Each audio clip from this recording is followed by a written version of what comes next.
A plea from the Health Secretary ahead of Black Lives Matter protests. For the safety of your loved ones, do not attend large gatherings, including demonstrations. The US sees an unexpected upturn in employment. Today is probably, if you think of it, the greatest comeback in American history, but it's not going to stop here. And why having less hair means you could be more at risk. This is Coronavirus, the latest from the Telegraph. I'm Theodora Louloudis. The Health Secretary, Matt Hancock, urged the public not to attend protests over the shocking death of George Floyd, a black man killed by a white police officer in Minneapolis. French and Australian police are among those to have banned Black Lives Matter demonstrations over the risk of social disorder and the health dangers from large gatherings. No justice, no peace! No racist police! No racist police! In the UK, protests like this one in Birmingham are due to take place in cities including London, Manchester and Edinburgh over the weekend. But on Friday, Mr Hancock told the public to avoid them. Like so many, I'm appalled by the death of George Floyd, and I understand why people are deeply upset. But we're still facing a health crisis, and coronavirus remains a real threat. And the reason that it's vital that people stick to the rules this weekend is to protect themselves and their family from this horrific disease. So please, for the safety of your loved ones, do not attend large gatherings, including demonstrations of more than 6 people. Tens of thousands of people have already been standing shoulder to shoulder across the world, many wearing masks, but social distancing hasn't always been possible. Earlier, I spoke to James O'Niens. He's head of activism at democratic social justice organisation Global Justice Now. He told me he felt attending was justified because of the health risk posed by racial inequality. I understand the concerns around doing so, and, they are valid. But there's also something very urgent about the protests that are happening now. The moment is now.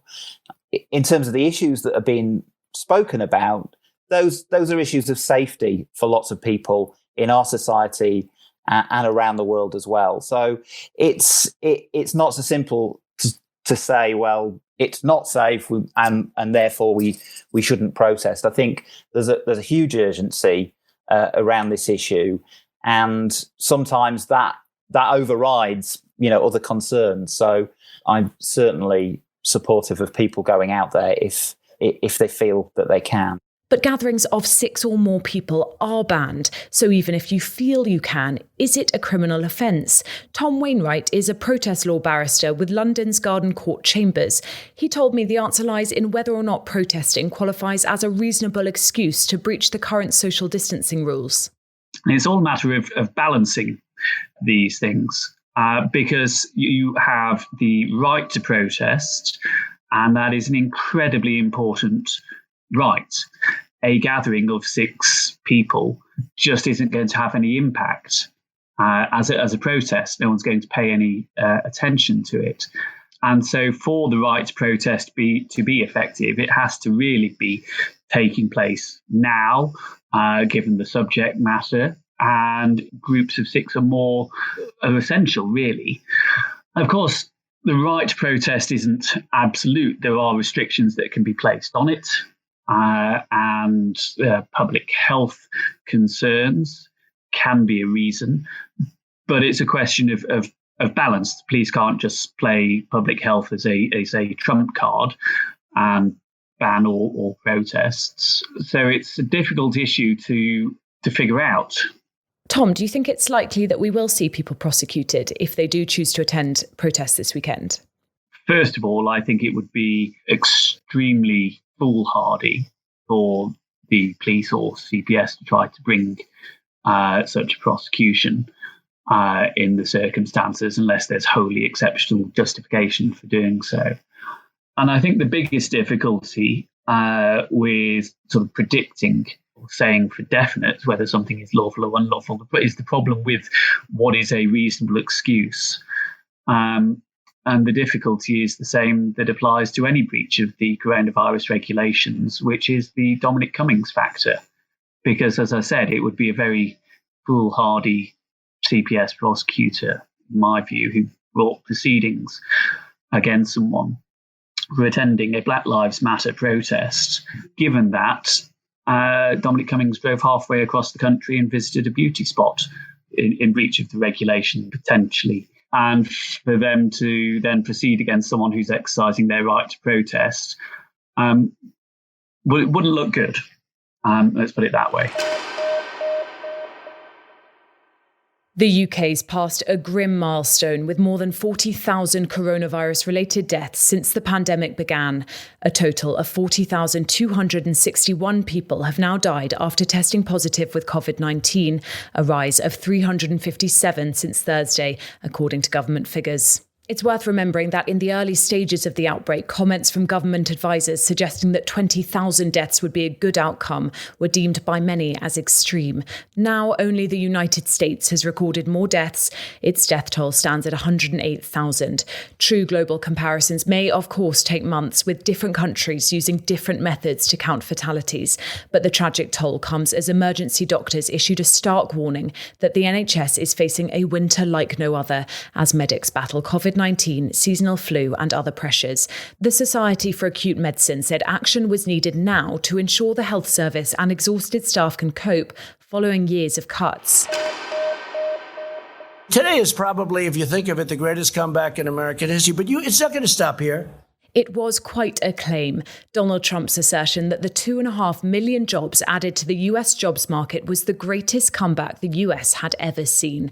The US economy showed the first signs that it could stage a remarkable recovery from the coronavirus recession after unemployment unexpectedly fell in May. The prediction was that the unemployment rate would rise to over 20%, and instead it dropped to around a little more than 13%. Slight difference.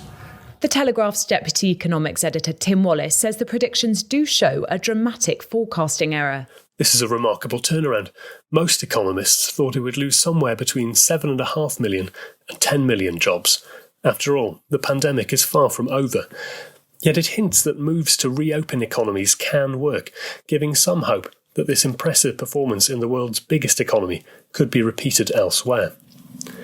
Donald Trump was certainly keen to highlight this as a great success, and he said a Democrat victory in the presidential election later this year would ruin the recovery.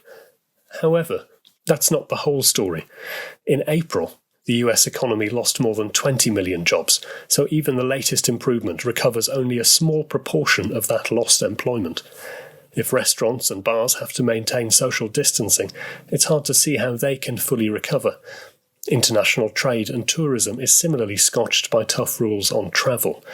The recovery might have started with a bang, but it will take a lot more than one good month to overcome the damage caused by the coronavirus. They may not be feeling the effects of shut hairdressers, but bald men may be at higher risk of suffering from severe coronavirus symptoms. That's according to a new study published in Science magazine. It's laid bare some of the differences between how men and women suffer from the disease. Jennifer Rigby reports. So we first saw this story flagged by the Telegraph's global health security editor Paul Newkey, who, if listeners have ever seen a picture of him, has a particular personal interest in it. The thing is, we've known almost since the pandemic started in China that men are much more likely to die of COVID-19 than women, but we didn't know why. Now scientists think it could be to do with male hormones or androgens like testosterone. High levels of these hormones are not only linked to baldness. Scientists now think they might actually make it easier for the virus to enter our cells and infect people. The theory is based on a number of studies, but the first to specifically point to baldness came from Spain. They were quite small but reputable. They found that among male patients in hospital with COVID-19, 79% were bald. For comparison, in men of the same age, it's between around 30 and 50%.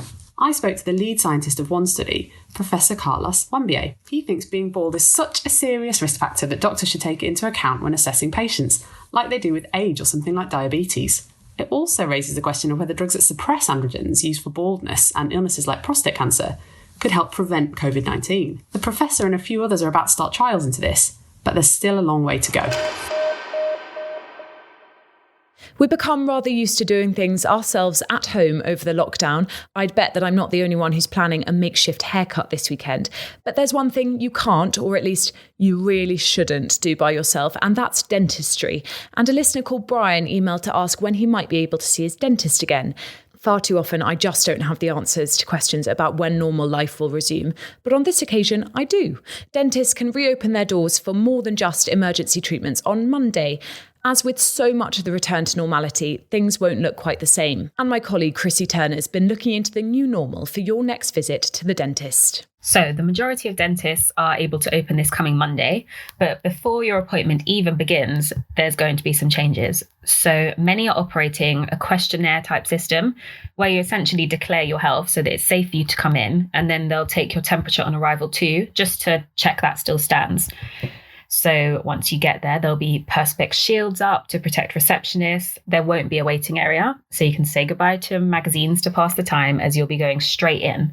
Hand sanitizer obviously has long been a staple in practices, but now you'll actually be required to use it before your appointment. And you'll likely be given some form of PPE to wear yourself, though obviously a mask would have to be removed for any treatment. We're used to our dentists wearing masks and hair coverings and gloves, but this is going to be taken up a notch now. They'll likely be in full medical grade PPE. The majority of surgeries are also operating a cashless system, so you'll have to pay by card or bank transfer too. The main risk in dentistry is aerosol creation, which is when using those vibrating water cleaners that are present in almost every treatment. And there was speculation among dentists that that would be prohibited once they did reopen, but we haven't heard that yet. If you can't get hold of your go-to hygiene appointment, it could be due to that. But it also could be that typically clinics would have seen 10 to 12 patients a day, and now they can only see 4 to 5. And that's due to the time needed in between appointments to do the deep clean of the room and change all of their PPE. This is Coronavirus, the latest from The Telegraph. I'm Theodora Louloudis, and that's your lot for this week. I'll be back on Monday evening. If you've been finding these updates helpful, I'd really appreciate it if you could leave the podcast a 5-star rating on Apple Podcasts. And if you have something nice to say, maybe even a short review. Thank you so much to those of you who've done so already, and for those of you who've been using it as a space to air your concerns about the UK's handling of the pandemic, please don't give me 1 star for that. I don't make the rules, I simply report them. If you're looking for some weekend reading, I can highly recommend a rather eye-opening piece on the world leaders embracing denial, quackery and conspiracy in the age of coronavirus. It's by my colleagues Ben Farmer, Will Brown and Natalia Vasilyeva. They dub the leaders the Ostrich Alliance for having their heads in the sand. And our beauty editor-at-large has a piece that, frankly, many a TV pundit could do with reading. Annabelle Jones tells you how to achieve your best angles on Zoom calls. I'll put the links to both of those in the show notes. Don't forget that if you're not already a Telegraph subscriber, you can get 30 days completely free at telegraph.co.uk/audio.